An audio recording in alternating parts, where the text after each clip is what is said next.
Avant le jour de la Pentecôte, on parle toujours de l'effusion du Saint-Esprit, baptême du Saint-Esprit. Avant ce jour-là, personne n'avait été baptisé du Saint-Esprit. C'est important de bien comprendre ça, parce qu'il y a l'onction de l'Esprit,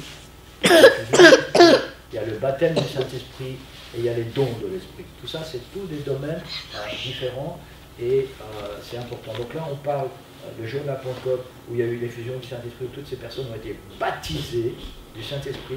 Le baptême, c'est l'origine du mot baptême, c'est plonger, immerger. C'est comme pour le baptême d'eau. C'est un ensevelissement, on est complètement recouvert et on sort en nouveauté de vie. C'est pour ça que la Bible parle au sujet du baptême du Saint-Esprit, de la nouvelle naissance. Donc c'est quelque chose de nouveau totalement. Et donc le baptême du Saint-Esprit, c'est quelque chose qui a commencé le jour de la Pentecôte. Les prophéties de l'Ancien Testament et les promesses de Jean-Baptiste et du Seigneur Jésus parlent toutes de cette expérience glorieuse comme étant dans le futur. Dans l'Ancien Testament, le Saint-Esprit reposait sur les hommes et des femmes saints, et les prophètes parlaient lorsque le Saint-Esprit agissait sur eux. On a par exemple dans 2 Pierre 1, 21, il nous est dit « Car ce n'est pas par une volonté d'homme qu'une prophétie a jamais été apportée, mais c'est poussé par le Saint-Esprit que des hommes ont parlé de la part de Dieu. » Donc ils ont reçu une onction de l'Esprit, et ils ont été poussés par le Saint-Esprit pour apporter une prophétie. Mais ça n'a rien à voir avec le baptême du Saint-Esprit. Ça n'existait pas dans l'Ancien Testament. Dans Jean 7, 37,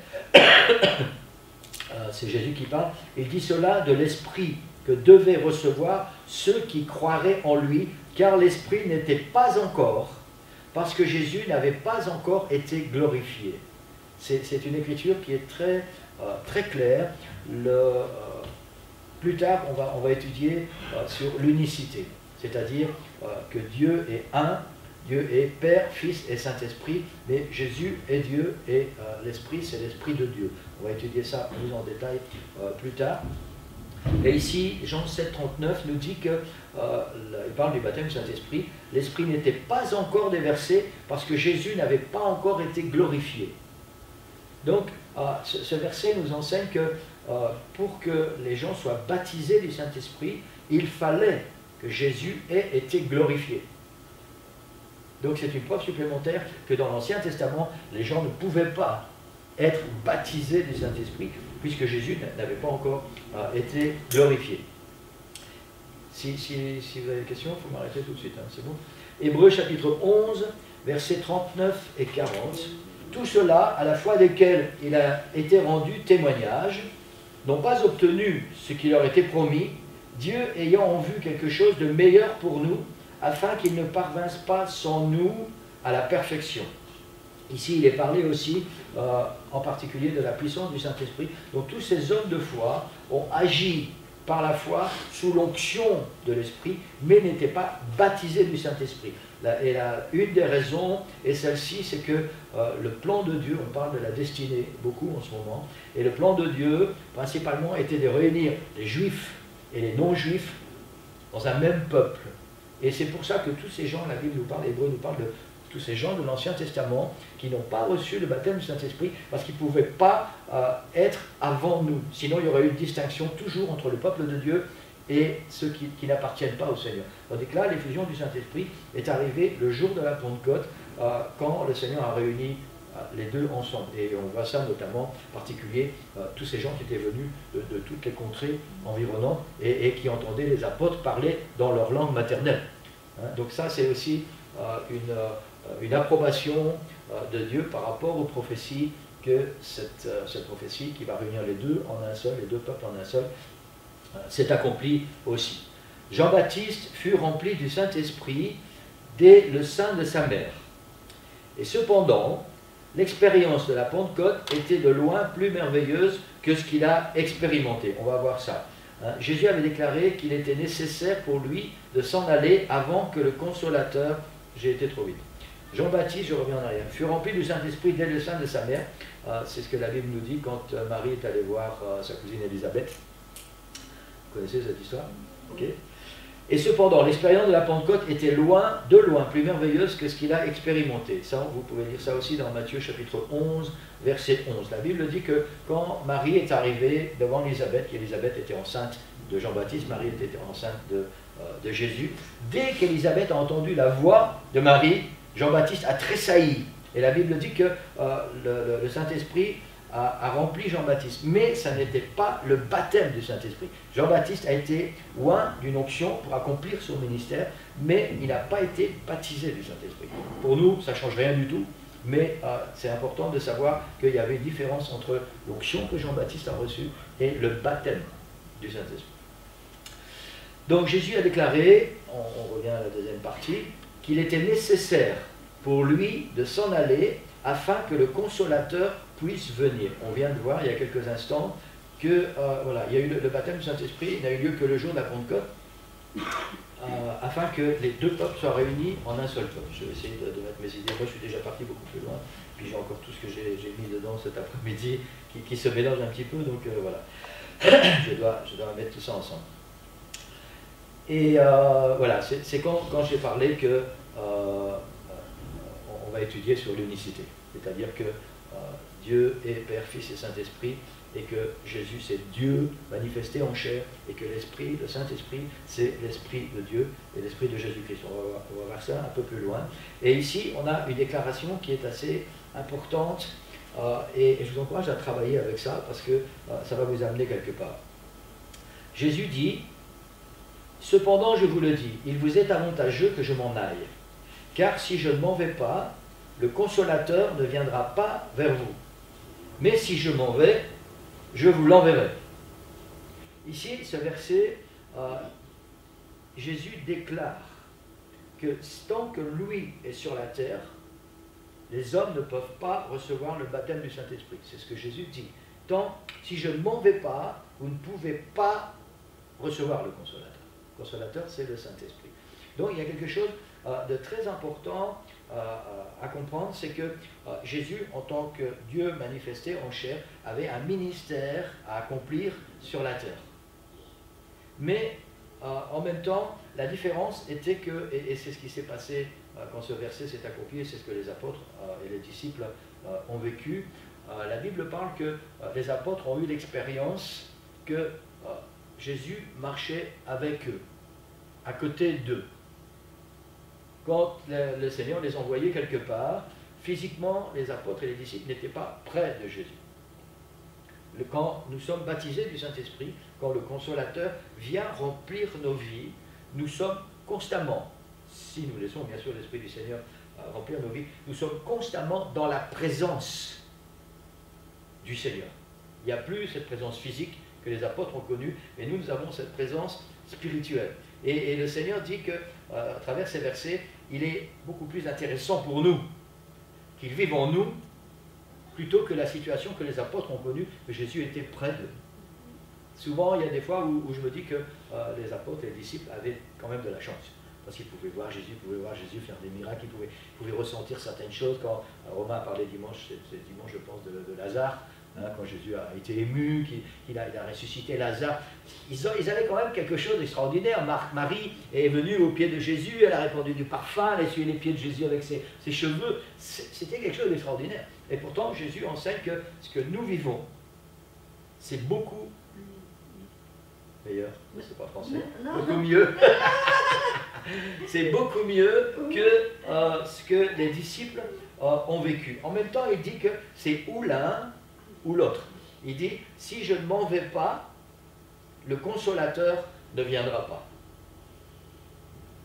Cette déclaration montre qu'il n'est pas possible de recevoir le Consolateur pendant que Jésus était ici en chair. En réalité, le Consolateur n'est autre que l'Esprit de Christ qui ne pouvait être déversé avant que Jésus ne ressuscite et ne monte au ciel. On va voir dans les versets qui vont suivre que le baptême du Saint-Esprit, c'est ni plus ni moins que l'Esprit de Jésus-Christ qui vient vivre en nous. Et c'est pour ça que ce verset est vraiment important, parce qu'il fallait que Jésus soit glorifié, qu'il soit élevé dans le ciel, et après il revient vivre en nous en esprit. Il n'est plus là physiquement, il revient vivre en nous en esprit. Bon. La Pentecôte. La fête de la Pentecôte était l'une des grandes fêtes de pèlerinage du judaïsme, pour lesquelles plusieurs de ceux qui vivaient dans des localités éloignées de l'Empire romain revenaient à Jérusalem pour adorer. C'était, pour ceux qui connaissent leur Bible, c'était l'apothéose de la fête des semaines, quand on offrait 2 miches de pain représentant les prémices de la moisson. Il faut savoir que la Pentecôte, donc la fête des semaines, c'était une fête très importante. Parce qu'à l'occasion de la fête des semaines, c'était quand il y avait la moisson, et ça veut dire que Dieu avait béni. Alors les gens apportaient les pains, des miches de pain qui avaient été fabriquées avec le blé, le premier blé, qui était, la Bible dit, les prémices de la moisson. Donc c'était une manifestation de Dieu qui prouvait que Dieu veillait sur son peuple et qu'il les bénissait. Et pour les Juifs, cette fête était vraiment importante parce qu'ils dépendaient de la bénédiction de Dieu. Pour un Juif, toutes les prophéties concernant sa vie étaient importantes parce que dans la loi de Moïse, Dieu avait donné, voilà, je vais vous bénir, je vais faire ça, ça, ça, ça, ça, et tout ça pour vous, si vous faites ça, ça, ça, ça et ça. Donc chaque fois que ce peuple était béni et qu'il pouvait moissonner, ça veut dire qu'ils étaient dans leur esprit, plus ou moins dans la volonté de Dieu, et que Dieu bénissait leur peuple. Donc ça les rassurait, c'était rassurant pour eux, et ça mettait quelque chose dans leur cœur. Donc cette fête était la fête des semaines, on appelle ça, était une fête très importante. À cette occasion, quand les Juifs étaient rassemblés de toutes les parties du monde, à cette occasion, quand les Juifs étaient rassemblés de toutes les parties du monde, que le Saint-Esprit fut déversé. Donc c'est important de faire le parallèle. La fête des semaines, c'est la fête où les Juifs se réjouissent. Ils montent tous à Jérusalem, ils se réjouissent des bénédictions que Dieu leur accorde. Et cette fête, c'est pendant la Pentecôte. Et c'est pendant la Pentecôte que les disciples ont été baptisés du Saint-Esprit, qu'il y a eu cette effusion du Saint-Esprit. Donc ce parallèle veut dire que Dieu met sa bénédiction sur son peuple. Et pour les Juifs qui ont vécu cette expérience, le jour de la Pentecôte, c'était un symbole. Nous, on n'a pas vécu ce contexte, mais pour eux, c'était vraiment un symbole que ça se passe précisément le jour de la Pentecôte. Ils sont venus adorer Dieu et remercier Dieu pour les bénédictions que Dieu leur donne.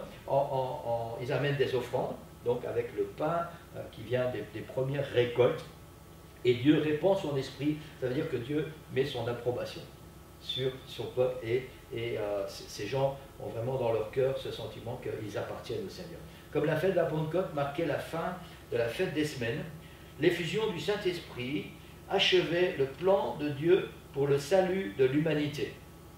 Ça veut dire que quand je dis achever le plan du salut, ça veut dire dans les pensées de Dieu. Le plan du salut devenait effectif. Le plan du salut, on a ça dans le livre des Actes, c'est la repentance, le baptême d'eau et le baptême du Saint-Esprit. Ça, c'est le plan du salut, c'est le résumé du plan du salut pour que quelqu'un entre dans la famille de Dieu et devienne enfant de Dieu. Ça, c'était dans les pensées de Dieu, dans les plans de Dieu, dans notre destinée depuis toujours. Et le jour de la Pentecôte, alors ce plan se réalise. Dieu met en action et donc les pensées deviennent réalité. Et c'est vraiment quelque chose de très important au niveau de la réalisation des prophéties. En réalité, j'ai étudié ça et j'ai oublié le nombre.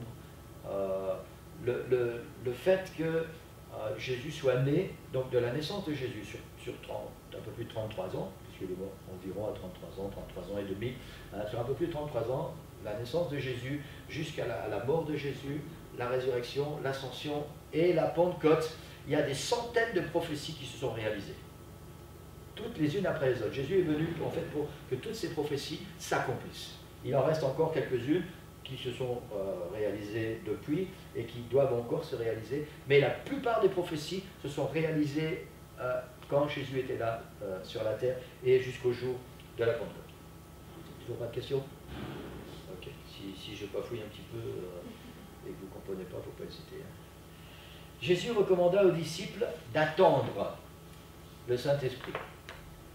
le fait que Jésus ait recommandé à ses disciples de rester à Jérusalem, donc vous avez ça dans les références, c'est dans Luc 24, 49 ou dans Actes chapitre 1, verset 4. Le fait que Jésus ait recommandé à ses disciples de rester à Jérusalem révèle l'importance de cette expérience de la Pentecôte. C'est une preuve supplémentaire que le Saint-Esprit n'a pas été donné avant le jour de la Pentecôte. Ça, c'est marqué dans Jean, chapitre 7 et verset 37.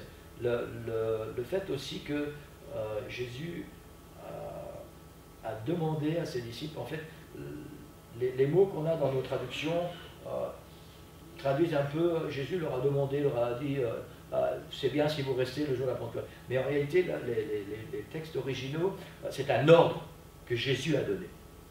Attendez à Jérusalem jusqu'à ce que vous soyez remplis du Saint-Esprit. Parce qu'après, il y avait la promesse qu'il devait aller proclamer l'Évangile et remplir la terre entière de l'Évangile. Mais Jésus leur donne l'ordre qu'ils doivent attendre.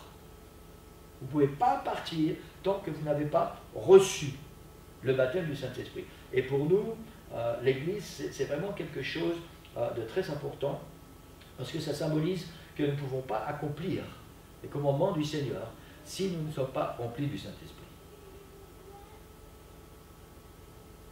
Les disciples, on voit quand ils étaient avec Jésus sur la terre, par deux fois la Bible nous dit que Jésus les a envoyés pour accomplir des miracles. Donc Jésus, avant qu'il parte, il leur donne le pouvoir et l'autorité. Et c'est juste temporaire, c'est quelques jours. Et les disciples accomplissent des choses extraordinaires au nom du Seigneur. Mais après, ils reviennent et ils sont à nouveau complètement dépendants du Seigneur. Et ils ne savent rien faire sans le Seigneur. Et à partir du moment où ils sont baptisés du Saint-Esprit, le jour de la Pentecôte, ils deviennent autonomes, on va dire indépendants, parce que Jésus vit en eux. Ils sont remplis de la puissance du Saint-Esprit. Et c'est la raison pour laquelle Jésus leur a commandé de rester là et d'attendre que la promesse se réalise. Ça veut dire aussi pour nos vies qu'on peut vivre un semblant de vie spirituelle, mais on ne peut pas vraiment vivre une vraie vie spirituelle sans la puissance du Saint-Esprit à l'intérieur. Parce que c'est la puissance du Saint-Esprit qui va nous donner cette force, qui va nous conduire, qui va nous diriger, qui va nous guider. En fait, c'est constamment à l'intérieur de nous. Sinon, c'est des efforts humains qu'on fait, c'est des efforts charnels. Et parfois on pense bien faire et puis on fait mal, parfois on pense que c'est pas bien et puis pour Dieu c'est bien quand même. Donc on n'a pas vraiment une directive précise par rapport au Seigneur, et puis on n'a pas dans nos cœurs, ça on va voir plus tard, on n'a pas dans nos cœurs les pensées du Seigneur, on n'a pas dans nos cœurs les désirs du Seigneur, on n'a pas dans nos cœurs la niaque, comme je disais tout à l'heure, pour vouloir vraiment les choses du Seigneur. Et c'est pour ça que Jésus a commandé aux disciples de rester à Jérusalem. Et si on examine bien la vie des disciples, on peut réaliser qu'avant qu'ils soient baptisés du Saint-Esprit, ils étaient, comment je vais dire ça, je ne trouve pas le mot, je ne veux pas dire faibles, mais ils n'avaient pas de puissance, ils n'avaient pas d'autorité. On voit par exemple quand il y a cet épisode de la transfiguration, Jésus prend Pierre, Jacques et Jean, ils montent sur la montagne, Jésus est transfiguré, les autres disciples sont en bas, et puis quelqu'un vient pour que son fils soit guéri, et les disciples sont incapables de faire quelque chose. Ils n'ont pas encore cette puissance. Et pourtant, si on regarde bien ce qui s'est passé, avant Jésus les avait envoyés, ils ont chassé des démons, et ils reviennent et ils disent à Jésus, ils sont tout contents, ouais, on a même chassé des démons en ton nom. Et pourtant là, ils sont incapables de faire quoi que ce soit. Ça veut dire que, voilà, il faut, pour accomplir pleinement le ministère que Dieu veut qu'on accomplisse, peu importe le ministère, mais le ministère au moins d'enfants de Dieu, on a besoin de la puissance du Saint-Esprit dans nos vies. Pas seulement d'une onction, on a besoin du baptême du Saint-Esprit, être immergé. C'est ça que le baptême veut dire, plongé, immergé, recouvert. On a besoin d'être recouvert de la puissance du Saint-Esprit. Bon. Comment je sais que je suis couvert du Saint-Esprit. Comment tu sais? Oui. Comment tu sais? Parce que mais en fait, c'est très facile, et c'est un petit peu le thème qui sera développé un peu plus tard. C'est très facile parce que notre nature, c'est une nature de péché. Donc, nous savons très bien quelles sont nos attirances. Quelles sont les choses qui nous attirent, les choses qu'on pratique qu'on aime, qui ne sont pas bien, parce qu'on sait très bien ce qui est bien, ce qui n'est pas bien. Et quand on est rempli du Saint-Esprit, alors d'abord il y a en nous les pensées de l'Esprit qui viennent appuyer très fort, en complément, je veux dire, pour dire c'est pas bien ce que tu fais, il faut que tu arrêtes. Et puis il y a ce désir de ne plus pratiquer ce qui n'est pas bien. En fait, il y a une force qui est là en nous, une puissance qui nous attire vers les choses de Dieu plutôt que vers les choses du monde. Ça, c'est la puissance du Saint-Esprit qui est en nous. Maintenant, quand je dis rempli, il faut savoir que tant qu'on est sur cette terre, on n'est pas parfait. Donc, voilà, il y a des moments où on ne sera pas comme Dieu veut qu'on soit. Mais dans la majorité du temps, notre cœur et notre esprit est attiré vers les choses de Dieu. Si on n'a plus envie de lire la Bible, on n'a plus envie de venir à l'église, on n'a plus envie de prier, on n'a plus cette niaque, ça veut dire qu'on n'est plus recouvert par l'Esprit. Tu vois, tu sens à l'intérieur si l'Esprit habite en toi, s'il agit en toi ou pas. Ça va? Tu réponds à la question? Okay. La naissance de l'Église. La venue du consolateur. On avait vu, il me semble, la dernière fois, la définition de consolateur. Mes souvenirs sont bons. Consolateur, voilà. C'est aide, conseiller, intercesseur, avocat, celui qui fortifie. En fait, c'est celui qui devient notre force. C'est une des expressions que la Bible emploie pour le baptême du Saint-Esprit. La venue du consolateur dans les cœurs de près de 120 croyants était le commencement de l'Église du Nouveau Testament. Dans les évangiles, Jésus parla de son Église comme devant exister dans le futur. C'est important de savoir que avant l'effusion du Saint-Esprit le jour de la Pentecôte, l'Église n'existait pas à proprement parler.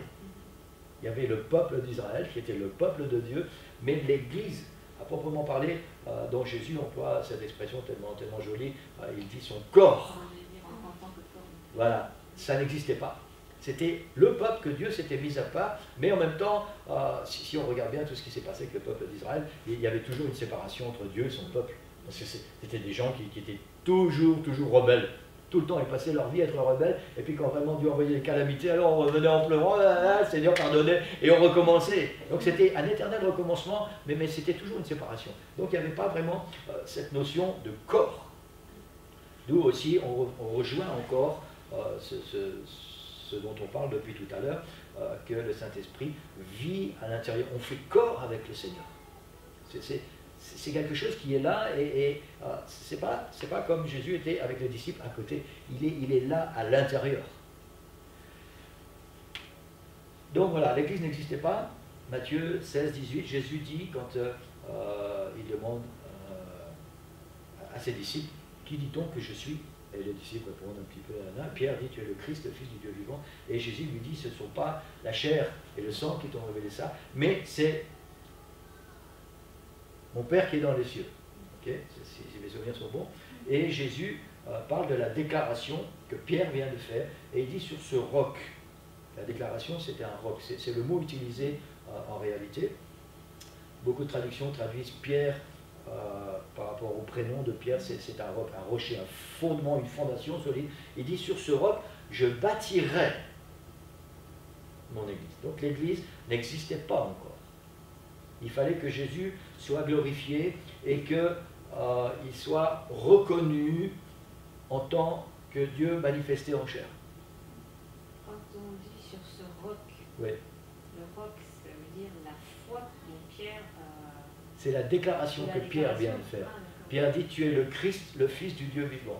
Maintenant, ça c'est une étude qu'on va faire plus tard sur l'unicité. Quand Pierre emploie cette expression, tu es le Christ, le Fils du Dieu vivant, Pierre reconnaît que Jésus est Dieu manifesté en chair. Ouah, Christ c'est Ouah, celui que Dieu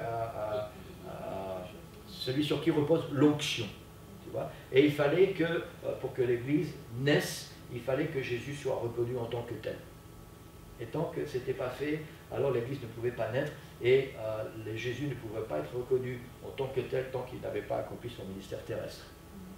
Et que ce pourquoi il était venu n'était pas encore accompli.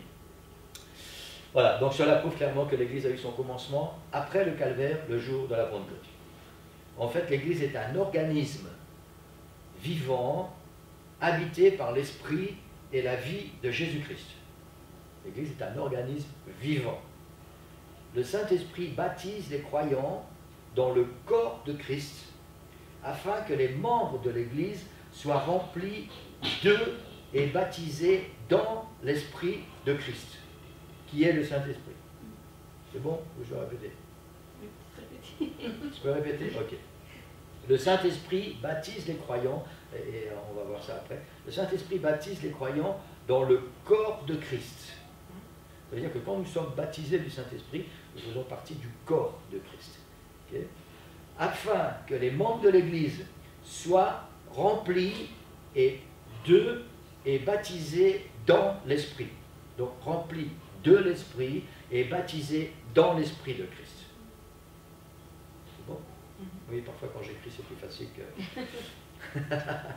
1 Corinthiens 12, 13. Pour cette raison, l'Église a été portée à l'existence. Elle est née le jour de la Pentecôte. Bon? Ok. Alors, puisque le Saint-Esprit a été déversé le jour de la Pentecôte et que l'Église n'a pas encore été enlevée, le Saint-Esprit est toujours présent. Pour votre gouverne, si vous ne savez pas encore, quand il est parlé pour les signes de la fin des temps de l'Antichrist, et que l'Antichrist ne pourra vraiment accomplir son travail que quand l'Esprit de Dieu aura été enlevé de la terre.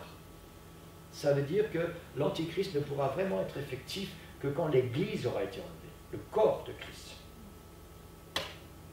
Puisque l'Esprit de Christ habite en nous et c'est au travers de l'Église, l'Esprit vit sur la terre. Donc l'Antichrist ne pourra vraiment être effectif que quand l'Église aura été enlevée. C'est pour ça que je suis conforté dans mon opinion que la grande tribulation aura lieu après l'enlèvement de l'Église.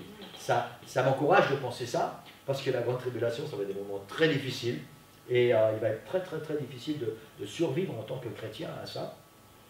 Il y a des gens qui pensent que l'enlèvement de l'Église aura lieu pendant la grande tribulation. Moi je pense qu'elle aura lieu avant, parce que la grande tribulation signifie le déversement de l'esprit de l'Antichrist. Il va vraiment tout contrôler sur la terre, et ce n'est pas possible tant que l'Église est là, parce que l'Église fait une opposition à son travail. Donc moi ça m'encourage en tout cas, et je m'accroche à ça. Et voilà.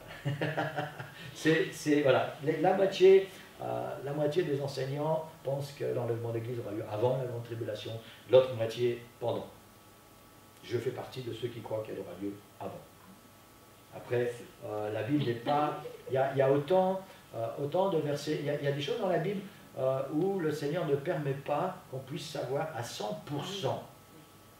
Donc il y a autant de versets dans la Bible qui nous permettent de dire oui, mais ça aura lieu avant, que de versets qui nous permettent de dire ça aura lieu pendant. Donc, dans tous les cas, on doit être prêt. Qu'elle ait lieu avant ou qu'elle ait lieu pendant, on doit être prêt, parce que si le Seigneur vient, on doit partir avec lui. Alors, voilà, donc je disais, puisque le Saint-Esprit a été déversé le jour de la Pentecôte et que l'Église n'a pas encore été enlevée, le Saint-Esprit est toujours présent. Et merci Seigneur pour ça. Ça veut dire aussi que ceux qui ont été baptisés du Saint-Esprit récemment ont vraiment été baptisés de l'Esprit du Seigneur. Parce qu'il faut savoir qu'il y a des gens sur la terre, des sectes notamment, par exemple les témoins de Jéhovah, qui enseignent que le baptême du Saint-Esprit, c'est une hérésie. Il y a d'autres gens qui enseignent que le baptême du Saint-Esprit, c'était seulement pour la Pentecôte. Il avait été commandé aux disciples de rester à Jérusalem jusqu'à la Pentecôte, pour que soit manifestée la naissance de l'Église par l'effusion du Saint-Esprit. Depuis ce jour, il nous est simplement demandé de satisfaire aux exigences de l'Évangile qui sont 1. La foi, 2. La repentance, 3. Le baptême d'eau par immersion au nom de Jésus-Christ pour le pardon des péchés. Ça, c'est les conditions auxquelles nous devons satisfaire. Donc, c'est ce que nous devons faire pour entrer dans le corps de Christ. ce sont des actes volontaires. Si une personne ne reçoit pas le Saint-Esprit, il est évident qu'elle n'a pas satisfait à ces conditions. Si, pour recevoir le baptême du Saint-Esprit, il est important que nos cœurs soient disposés par rapport au Seigneur. Ça veut dire que si on n'est pas intéressé pour avoir la foi, si on n'a pas un esprit de repentance, si on n'a pas envie de s'engager avec le Seigneur, en particulier par les eaux du baptême, on ne peut pas recevoir le baptême du Saint-Esprit. Mais non, il faut savoir qu'il y a des gens qui sont baptisés du Saint-Esprit avant de s'engager dans les eaux du baptême. Il y a des personnes qui sont baptisées du Saint-Esprit après.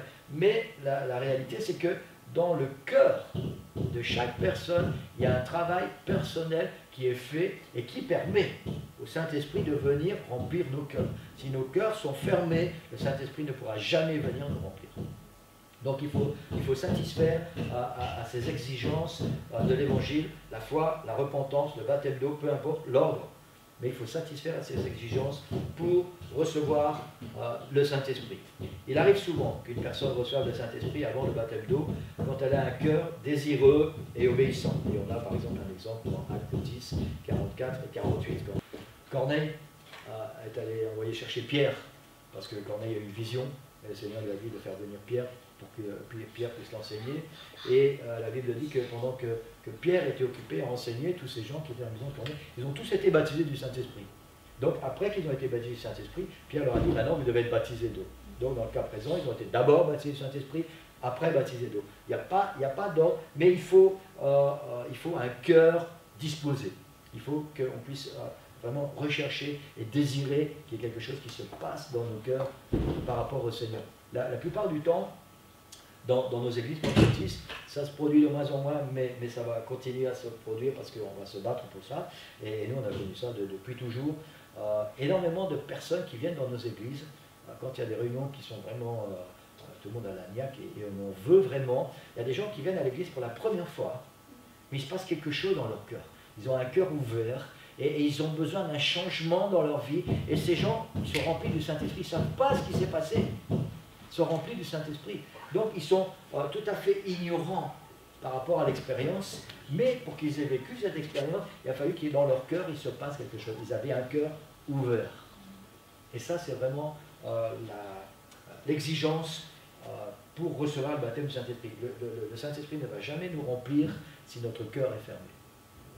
C'est pour ça aussi qu'on ne doit pas avoir peur. Et je connais des chrétiens qui n'osent pas amener des amis plus ou moins croyants, entre guillemets, dans des réunions pentecôtistes, parce que ouais, mais non, ils vont avoir peur de ce qui se passe.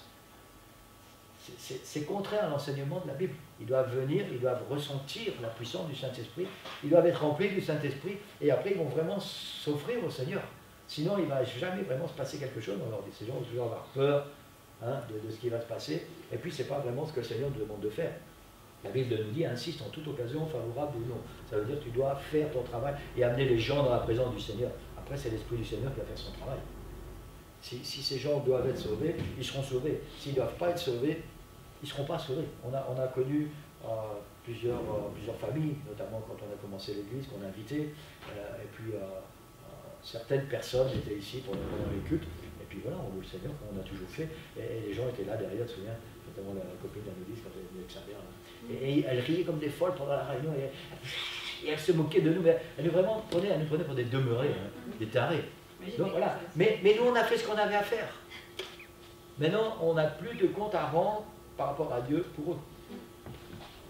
Elles ont fait leur choix, elles ont eu l'occasion de ressentir l'Esprit du Seigneur, ressentir la présence du Seigneur, elles ont eu l'occasion d'ouvrir leur cœur et d'être remplies du Saint-Esprit. Elles ont fermé la porte.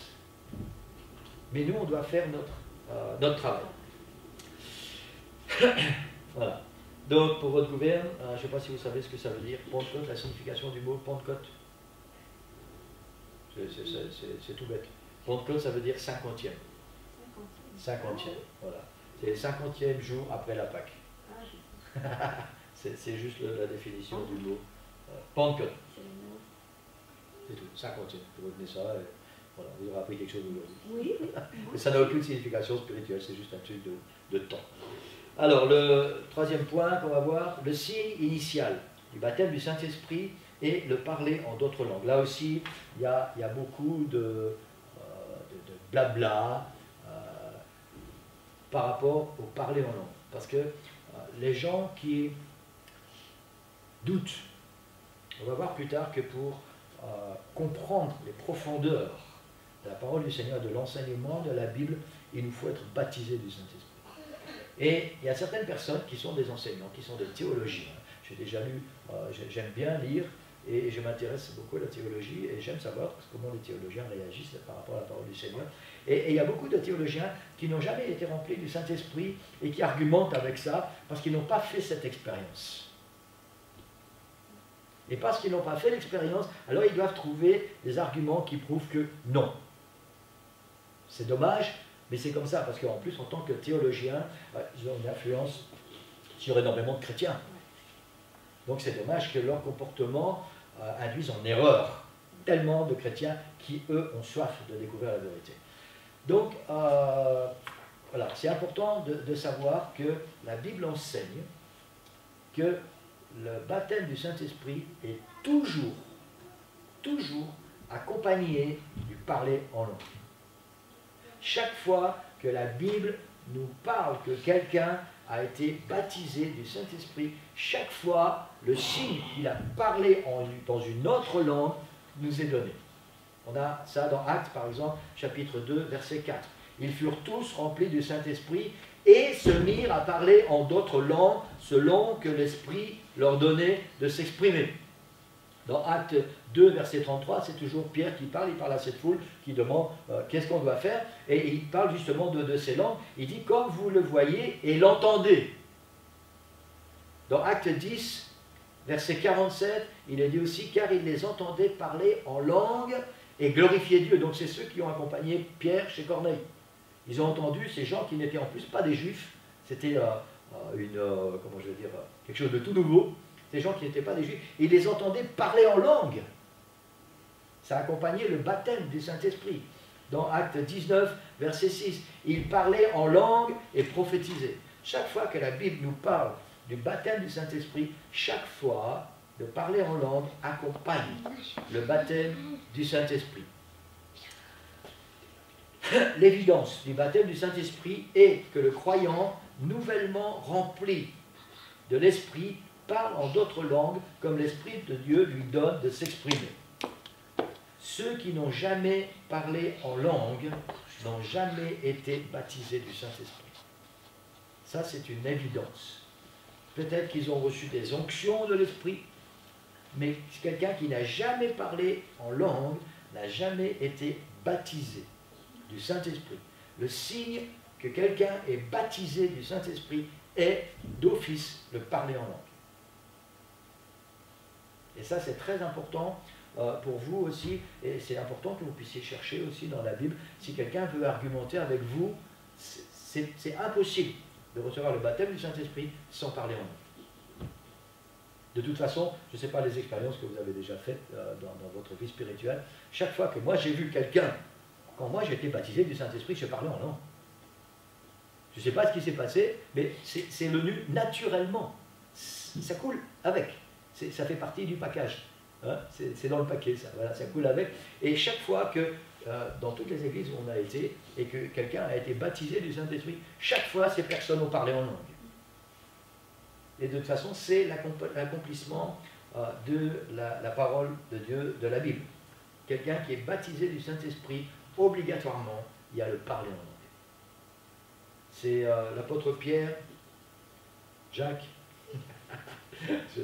l'apôtre Jacques parle de la langue comme le gouvernail des grands navires. Hein, il dit, voilà, les grands navires qui sont vraiment très, très immenses, hein, c'est un tout petit gouvernail qui les dirige. Et il parle de la langue. Et il dit que, il parle aussi du Saint-Esprit et des langues. Et il dit que quand Dieu contrôle notre langue, alors il contrôle tout notre être. Et c'est aussi une vérité quand les hommes et les femmes sont baptisés du Saint-Esprit. Ça veut dire qu'à partir du moment où ils parlent en langue, Dieu contrôle toute leur vie complètement à ce moment précis. Après, quand ils s'en vont, bien souvent, on va dire que la chair reprend certains droits, si tant est que la chair ait des droits. Mais voilà, quand quelqu'un baptise le Saint-Esprit, le fait de parler en langue, ça veut dire aussi que le Seigneur prend tout le contrôle. Dans tous les cas, C'est une certitude. Quelqu'un qui n'a jamais parlé en langue n'a jamais été baptisé, dans le sens littéral du mot baptême, n'a jamais été baptisé du Saint-Esprit. Il a reçu les onctions de l'Esprit, il a pu être agité par l'Esprit, il a pu recevoir des révélations, mais n'a jamais été baptisé du Saint-Esprit. Beaucoup de personnes essaient de réfuter cette vérité et refusent d'accepter le fait que le baptême du Saint-Esprit est toujours accompagné de l'évidence du parler en langue. Et je termine avec cette affirmation, le témoignage des Écritures est indiscutable, offrant la preuve concluante que cette manifestation surnaturelle accompagne toujours l'expérience de la Pentecôte. Et on a en fait cette manifestation de parler en langue, c'est la réalisation de certaines prophéties de l'Ancien Testament. Dans Ésaïe 28, 11, il est dit, Ésaïe parle et il dit, c'est par des hommes aux lèvres balbutiantes et au langage barbare que l'Éternel parlera à ce peuple. L'étymologie, les mots dans l'origine de ce texte, quand il est traduit dans nos Bibles, aux lèvres balbutiantes et au langage barbare, ça veut dire que c'est des gens qui vont parler sans comprendre ce qu'ils disent. Et la Bible dit donc, par l'intermédiaire du prophète Ésaïe, c'est comme ça que l'Éternel parlera à son peuple. Dans le Nouveau Testament, Jésus dit que les langues constituent l'un des signes qui accompagneront ceux qui auront cru. Marc 16, 17, voici les miracles qui accompagneront ceux qui auront cru. En mon nom, ils chasseront les démons, ils parleront de nouvelles langues. Donc c'est aussi Jésus qui enseigne ça. Il dit que c'est quelque chose qui fait partie de la nouvelle naissance. Parler en nouvelle langue. Et c'est l'accomplissement des prophéties. Dans tous les cas, sauf un, où des hommes et des femmes ont reçu le Saint-Esprit dans l'Église du Nouveau Testament, il est dit qu'ils parlèrent en langue. Il y a juste une fois où il n'est pas précisé qu'ils ont parlé en langue, mais comme tous les autres passages de la Bible nous précisent que le parler en langue a accompagné le baptême du Saint-Esprit, ça coule de source que cette fois-là, ça a dû se produire aussi. Il faut savoir qu'on n'a pas dans la Bible ne relate pas tout ce qui s'est passé dans les détails. C'est impossible. C'est pour ça aussi, par exemple, qu'on a 4 évangiles, Matthieu, Marc, Luc, Jean. Chacun raconte un petit peu à sa manière comment lui il a perçu les choses. C'est aussi important de savoir que, par exemple, Matthieu va nous donner certains détails, que Luc va nous apporter d'une autre manière. Et il y a des gens parfois qui utilisent ça pour dire que, oui, mais pourquoi ils se contredisent pas? Ils ont vu les choses d'une autre manière parce qu'ils étaient sensibles d'une autre façon. Hein? Et c'est pour ça aussi qu'on a des récits dans Matthieu qu'on n'a pas dans Luc. Par exemple, Luc, c'est le médecin bien-aimé qui a écrit cet évangile pour un de ses amis qui s'appelle Théophile, qu'il a amené au Seigneur, et il a décidé de faire des recherches précises pour, pour imprégner la foi de son ami Théophile. Donc Luc raconte plus précisément comment Jésus a agi quand il était sur la terre pour amener Théophile à croire. Jean, par contre, nous rapporte plus précisément ce que Jésus a dit. Si vous voulez savoir avec beaucoup plus de précision ce que Jésus a dit, allez voir dans l'évangile de Jean. Vous voyez? Mais l'un ne contredit pas l'autre. Ils nous apportent tous des compléments. Donc je reviens, voilà, on reparle toujours du parler en langue qui a été expérimenté. Les Juifs, le jour de la Pentecôte, acte 2, verset 4, tout le monde connaît, ils furent tous remplis du Saint-Esprit et se mirent à parler en d'autres langues selon que l'Esprit leur donnait de s'exprimer. Les païens à Césarée, c'est-à-dire les non-juifs, quand on parle des païens ou les gentils, c'est les non-juifs, acte 10, verset 45-46, tous les fidèles circoncis qui étaient venus avec Pierre furent étonnés de ce que le don du Saint-Esprit était aussi répandu sur les païens, car ils les entendaient parler en d'autres langues et louer Dieu. Éphésiens, pour les Éphésiens, acte 19, 6, lorsque Paul leur eut imposé les mains, le Saint-Esprit vint sur eux et ils parlaient en langue. L'apôtre Paul lui-même, dans 1 Corinthiens 14, 18, il dit « Je rends grâce à Dieu de ce que je parle en langue plus que vous tous. » Donc voilà, la seule exception, c'est dans Acte 8, où nous trouvons l'histoire des Samaritains recevant le Saint-Esprit. Et la Bible nous dit que ces gens ont reçu le baptême du Saint-Esprit, mais elle ne nous dit pas qu'ils ont parlé en langue.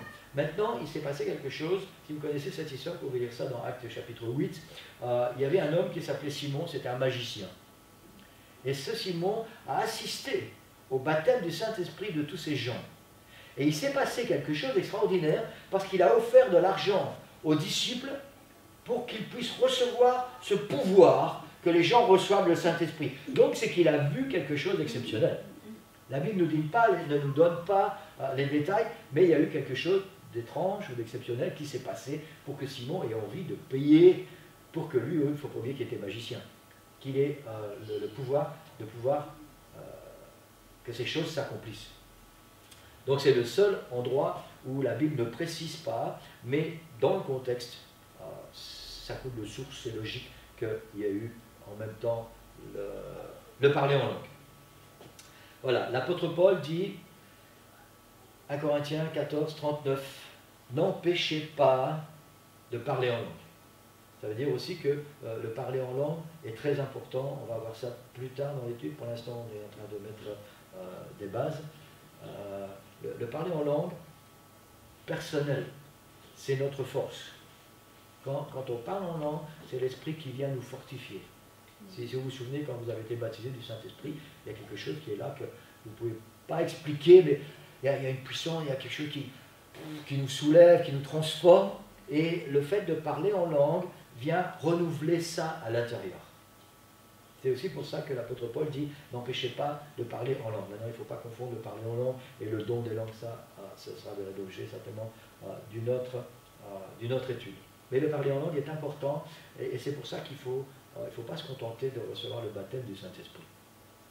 Il faut chercher le renouvellement du baptême du Saint-Esprit, parce que quand on est renouvelé du Saint-Esprit, on parle en langue à nouveau. Et le fait de parler en langue, c'est la puissance du Seigneur qui vient et c'est notre force. Sans qu'on ait quoi que ce soit à faire, on est fortifié. Donc il faut chercher ça, et pour chercher ça, il faut chercher la face du Seigneur. D'où l'importance de toujours vouloir plus de la présence du Seigneur. La seule évidence scripturaire, c'est-à-dire d'après les Écritures, que nous avons d'une personne qui a été baptisée du Saint-Esprit et qu'elle parle en langue. Si elle n'a pas parlé en langue, alors il est évident qu'elle n'a pas été baptisée du Saint-Esprit comme les Écritures l'enseignent. Elle devra donc implorer Dieu et prier jusqu'à ce que cela arrive. Nous devons toujours comprendre que celui qui cherche ne prie pas pour les langues, mais plutôt pour le baptême du Saint-Esprit. Quand on prie pour recevoir le baptême du Saint-Esprit, on ne prie pas pour parler en langue, on prie pour être baptisé du Saint-Esprit. L'évidence du parler en langue est manifestée naturellement quand le Saint-Esprit prend le contrôle. C'est une épée à double tranchant quand on a, par exemple, quand le pasteur Jérôme est venu récemment, qu'il a parlé du baptême du Saint-Esprit, et qu'il enseigne avant, il dit voilà ce qui va se passer, vous allez parler en langue. Et il y a des personnes qui peuvent être un peu craintives, parce qu'elles disent mais qu'est-ce qui va se passer là? Et peut-être après ça peut porter la confusion dans l'esprit de certaines personnes. En même temps, c'est important de savoir ce qui va se passer quand on est baptisé du Saint-Esprit. Et le fait est que quand on cherche le baptême du Saint-Esprit, on ne cherche pas à le parler en langue. On cherche à être rempli de la puissance du Saint-Esprit. Amen. Amen. Voilà. C'est bon? On peut continuer encore un peu? 7h05, on a encore 10 minutes. Oui, c'est bon? Oui. Ok. Alors, le baptême du Saint-Esprit est la naissance de l'Esprit. Dans Jean chapitre 3, verset 5, Jésus enseigne Nicodème. Là aussi, c'est assez paradoxal et ça peut vous ouvrir les yeux. C'est important de savoir qu'à l'époque de Jésus et dans le temps de l'Ancien Testament, il y avait des gens qui étaient des conducteurs spirituels, mais qui ne comprenaient rien. C'est ce qui s'est passé avec Nicodème. Nicodème, c'était un pharisien, c'était un chef religieux, et il est venu voir Jésus parce qu'il ne comprenait rien à ce que Jésus enseignait. Et Jésus lui explique que tu es un chef en Israël, et tu ne comprends pas, tu ne sais pas ces choses-là, alors que tout ça, c'est écrit dans la loi. Et c'est important pour nous de savoir qu'il se passe la même chose maintenant. Il y a des gens qui se prennent pour des prophètes pour des envoyés de Dieu, pour des évangélistes ou des je ne sais quoi, et pour certains qui n'ont rien compris à la parole de Dieu. Ils disent, ah ben c'est comme ça, et en fait ils lisent la Bible à la lumière de leur intelligence, et après ils enseignent ce qu'ils pensent avoir compris. Et c'est aussi pour ça qu'il y a tellement de sectes et de religions maintenant. C'est aussi pour ça qu'on doit être très vigilant, c'est aussi pour ça que l'apôtre Paul enseignait à je ne sais plus quelle église d'aller vérifier, quand ils rentraient à la maison, d'aller vérifier dans les Écritures si ce qu'on leur avait enseigné c'était exact. Et c'est important, et je dis souvent ça à l'église ici, ne vous contentez pas de croire ce qu'on prêche derrière ce pupitre. Allez vérifier dans les Écritures si ce qu'on a enseigné c'est vrai. Parce que c'est très important.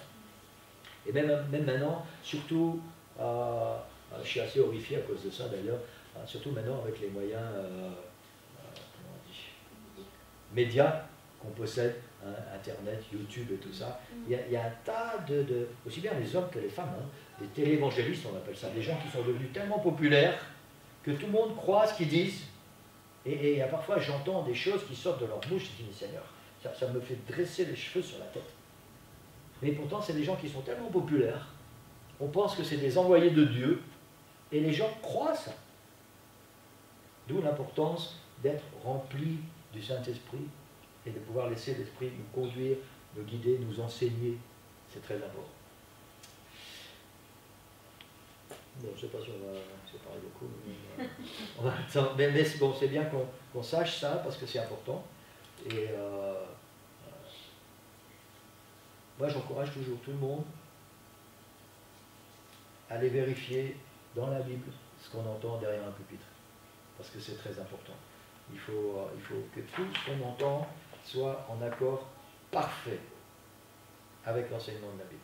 Il faut savoir aussi une chose qui est très importante, c'est que la Bible ne peut jamais se contredire, puisque la Bible est inspirée de Dieu. C'est Dieu qui a poussé les gens par son esprit à écrire ce que nous appelons la Bible. Donc la Bible ne peut pas se contredire, elle est la parole de Dieu. Donc s'il y a comment je vais dire, un semblant de contradiction, ça veut dire qu'il y a quelque chose qu'on n'a pas compris quelque part. Mais la Bible ne peut pas se contredire. Et on ne peut pas d'un côté enseigner une doctrine, d'un autre côté enseigner une doctrine, là on dit ça c'est ce que la Bible dit, là on dit c'est ça c'est ce que la Bible dit, et puis c'est pas en accord l'un avec l'autre. C'est ce qui se passe dans beaucoup d'églises, il y a tellement d'enseignements différents, et chacun prend des versets pour appuyer à ce qu'il a envie d'enseigner. Et en réalité, c'est parce que les gens travaillent à l'envers. On pense quelque chose, alors on cherche un verset qui va étayer notre façon de penser. Et la réalité de la vie, c'est pas ça. Il y a ce que la Bible enseigne, et on doit comprendre ce que la Bible enseigne, et on doit l'annoncer. Et c'est tout à fait différent. Donc il faut bien faire attention, même nous, de ne pas vouloir, quand on croit comprendre quelque chose, chercher dans la Bible quelque chose qui va appuyer ce qu'on croit. Il faut chercher dans la Bible ce que la Bible dit, comprendre ce que la Bible dit, et après, on travaille avec ça. Donc c'est deux domaines tout à fait différents.